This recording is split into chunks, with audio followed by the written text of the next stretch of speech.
of Education. Today I am conducting this session for grade 5. Subject is Math. We are dealing with Essay 2 revision sessions and this is my session number 4 for your Essay 2 exam. So this is probably a last session for your revisions. तो आज के session में हम semester 2 की book में से chapter number 4 profit and loss है वहां से रिवाइज करना स्टार्ट करेंगे. So let us start from main points or main keywords that you have to remember in this chapter. First is SP. What is SP? SP is selling price. CP is cost price. L means loss.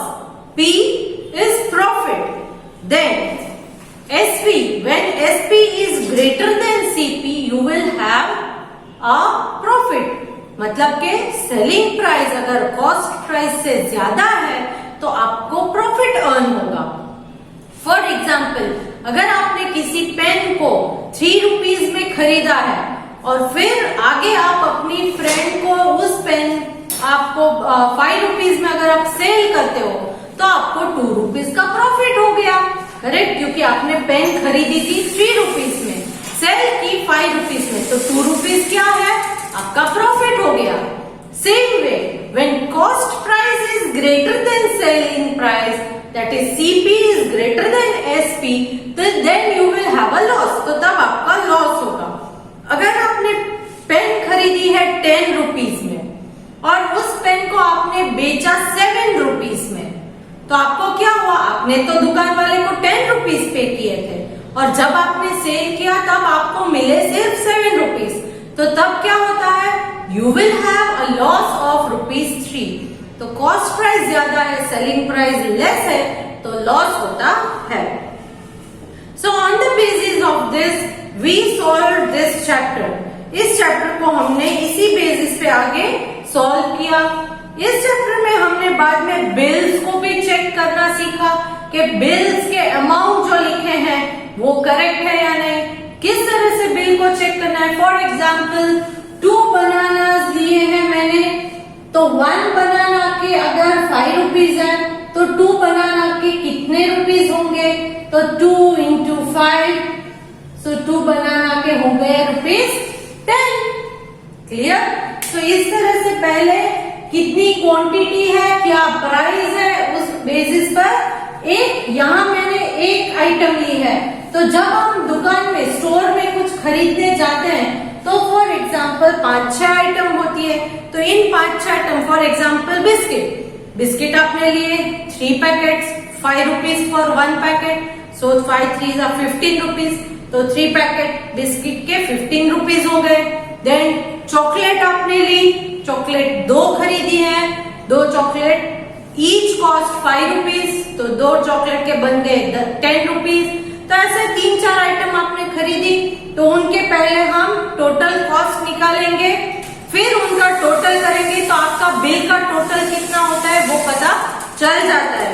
अगर bill में कहीं mistake है तो भी आपको पता चल जाएगा. This was all regarding chapter number 4. Then chapter number 5. Chapter number 5 में आपको पहले तो मैंने कुछ इंपॉर्टेंट टर्म्स जो इस चैप्टर में हमें आते हैं, we come across few important terms in this chapter.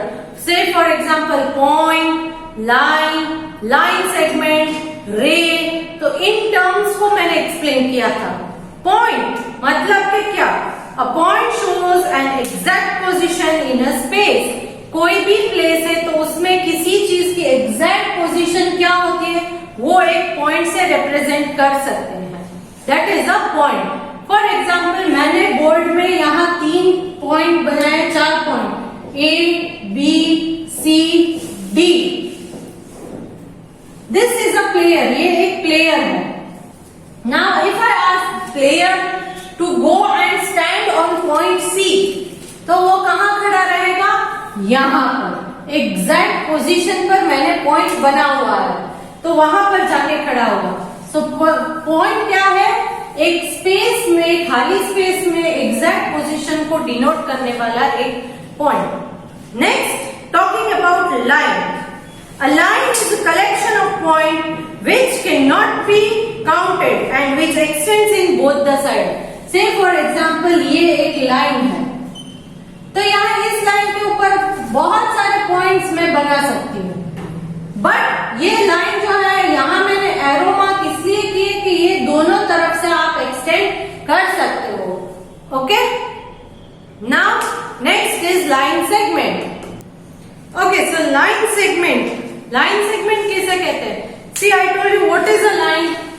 Line मतलब जो दोनों तरफ एक्सटेंड हो सकती है उसे लाइन कहते हैं। It can there can be any number of points in between a line, but line segment किसे कहते हैं? फॉर एग्जाम्पल मैंने सिर्फ इस पूरी लाइन में से ये एक पोर्शन लिया, से A B C D E इतने सारे पॉइंट में से मैंने सिर्फ point B and point C इन दोनों को लेके एक लाइन बनाई, तो इसको हम क्या कहते हैं?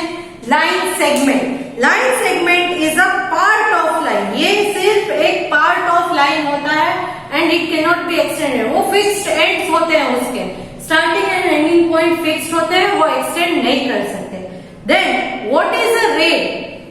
रे मतलब एक एंड उसका फिक्स्ड होता है, दूसरी तरफ से फॉर एग्जाम्पल मैंने बी एंड सी, तो बी एंड सी मैंने लिए, बट यहां से वो सी के और राइट हैंड साइड एक्सटेंड कर सकते हैं।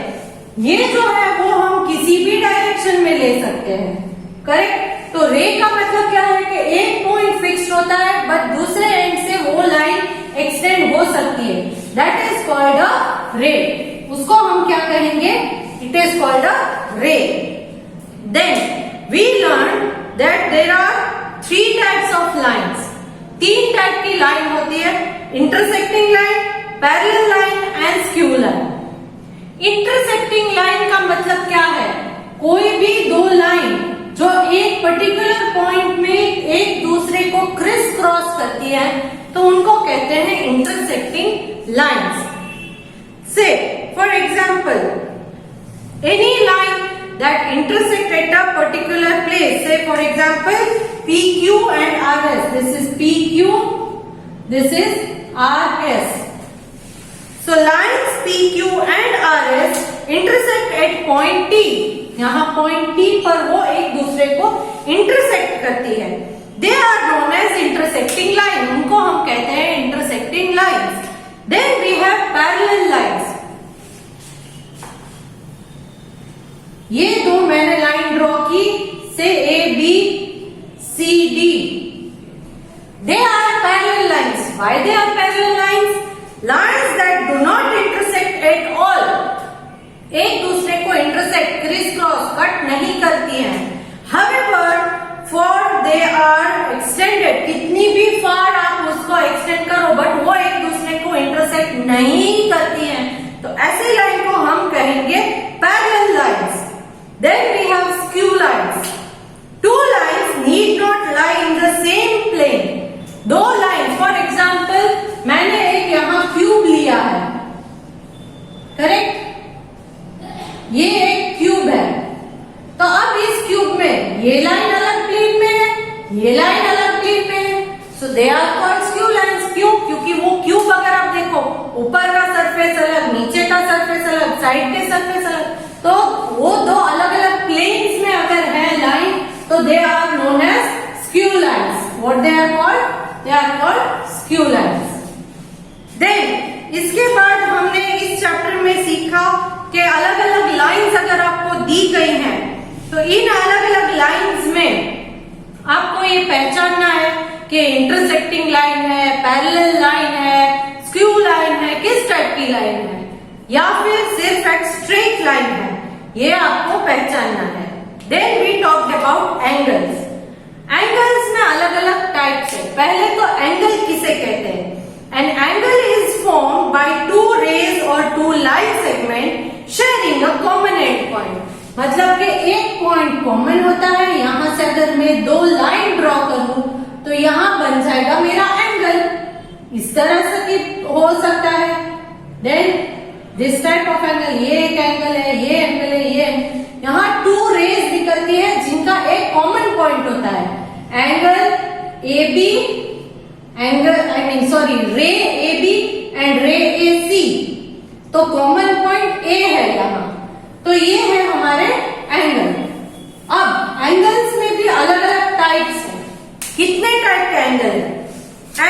that is zero angle, complete angle, right angle, straight angle, acute angle and obtuse angle.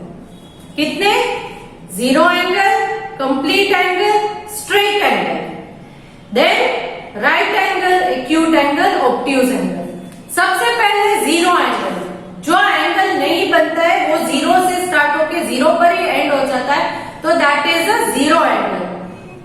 Then complete angle. Complete angle कब बनता है? आपको मैंने समझाया था कि अगर आपके पास प्रोट्रैक्टर है तो आप देख सकते हो, प्रोट्रैक्टर में यहाँ ये प्रोट्रैक्टर है, तो यहाँ सेंटर पॉइंट जीरो से लेके अलग अलग एंगल्स एग्जैक्ट ऊपर जो 90 डिग्री आता है, यहाँ 10, 20, 30, 40, 50, 60, 70, 80, 90.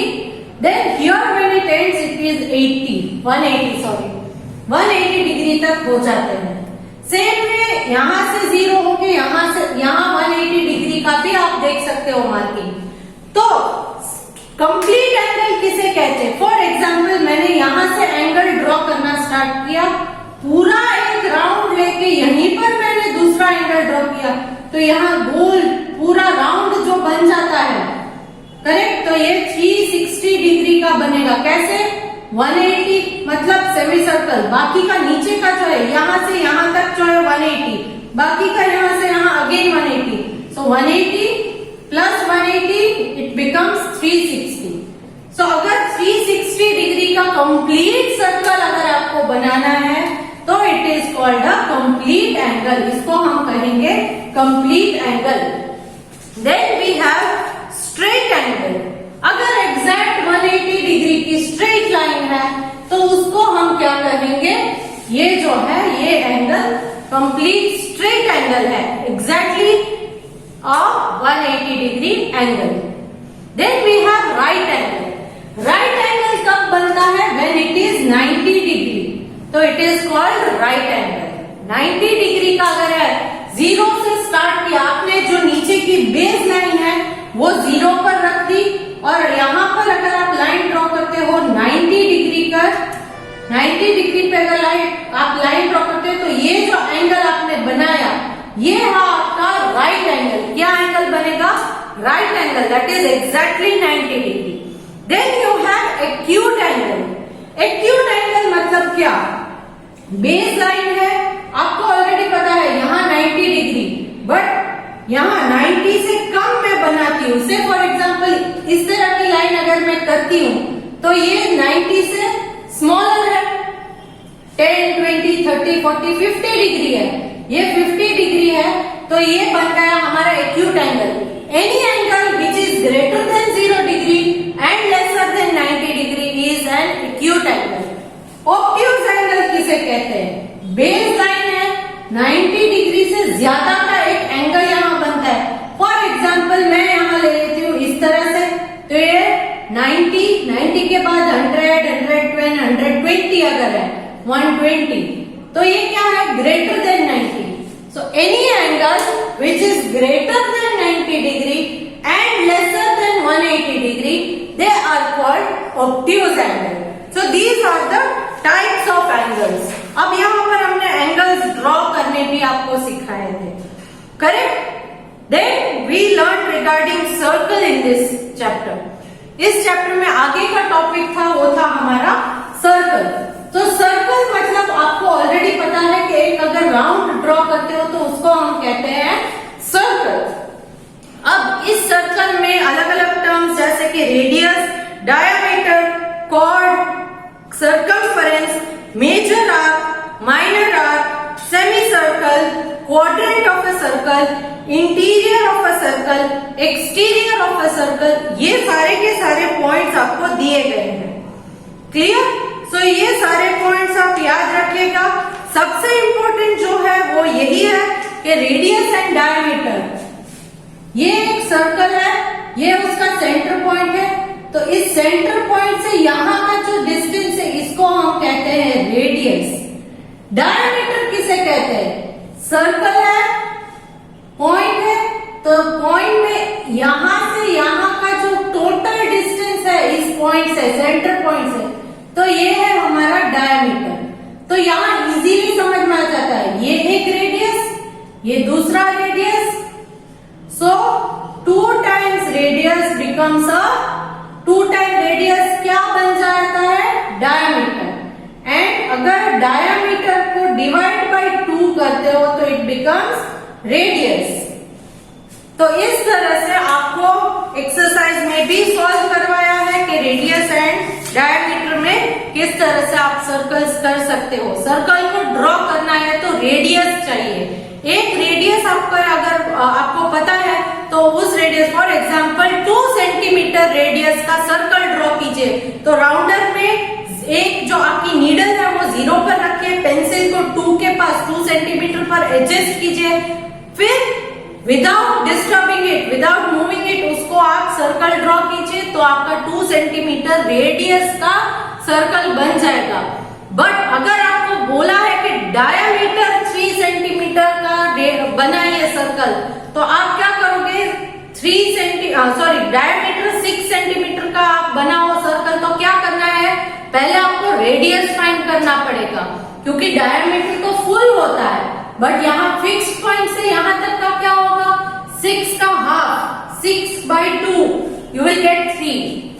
तो आपको पहले 3 सेंटीमीटर रेडियस लेना है, फिर सर्कल ड्रॉ कीजिए, तो उसका पूरा डायमीटर आपको बन जाएगा 6 सेंटीमीटर का।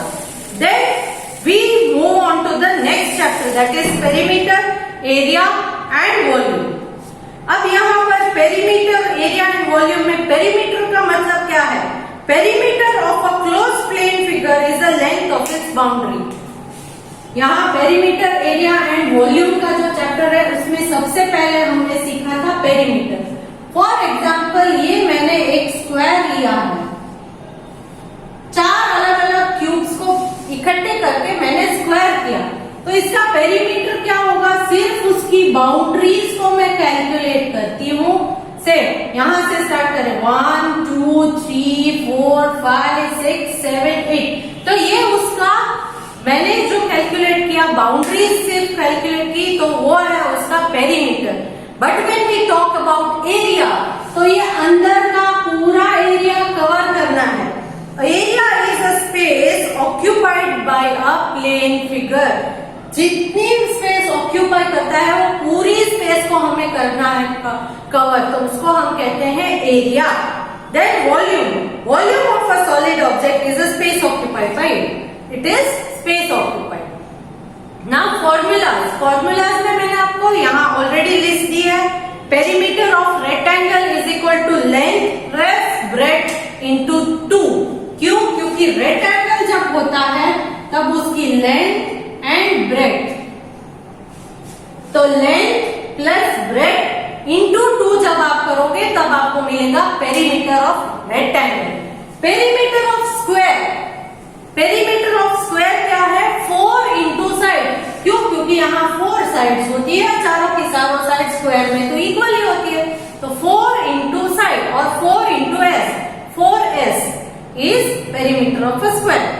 Then talking about area, area of a rectangle is length into breadth, length into breadth. Same way area of a square is side into side, क्योंकि यहाँ लेंथ एंड ब्रेड्थ तो नहीं होती है, सारी साइड इक्वल ही है, side into side. So on the basis of this we solved this chapter as well. Last chapter was data handling. Data handling में आपको अलग अलग टाइप के यहाँ पर बार ग्राफ्स दिए गए हैं, उन बार ग्राफ्स को मैंने रीड करना भी सिखाया था, तो उसके बेसिस पर क्वेश्चंस पूछे जाते हैं और वो आपको सॉल्व करने हैं। And one more point that we covered in this chapter was average. Average calculate करने की बहुत सिंपल मेथड है, that is sum of the given values. जो भी वैल्यूज आपको दी जाती है उन सारी वैल्यूज को ऐड कीजिए, divided by number of values. कितनी वैल्यूज हैं, फॉर एग्जाम्पल मैं यहां लिख देती हूं, यहां 2 4 6 8, तो यहां पर मैंने वैल्यूज लिख दी। तो अब इसका एवरेज कैसे करना है, दैट इज 2 + 4 + 6 + 8, इनका सम कीजिए, divided by number of values 1 2 3 4, तो इसके हिसाब से हमें एवरेज मिल जाएगा। Then we also learn tally marks in this chapter. Tally marks भी बहुत इजी है.